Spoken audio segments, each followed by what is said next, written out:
Sabboonticha sabaa goota dirree qaalluu nama kophaa duulee diina kumaan lolu kan lolee lolchiisee booji'atee galu jeenni diidaniin itti sodaatamaa ture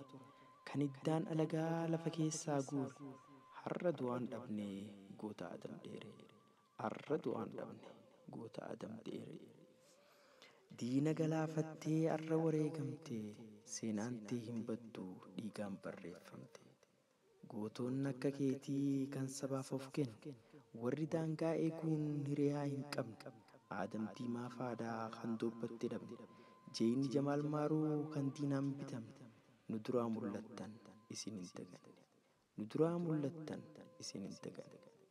hogguu isin yaadannaa gootoowwan kaleessaa bakka guddoo qabdan onnee sabaa keessaa qabsoo irra kuftan itti fufnan dhaabnu kan wal booda hafee wanni waliif goonu qabsoo fi du'aayin isin hin daganne qabsoo fi du'aayin isin hin daganne jannata olaanaa rabbiin isiniif haa kennu jannata olaanaa rabbiin isiniif haa kennu. Barreessaa walaloo Munawwar Ahmad Siraaj kan dubbise Najiib Zannoo.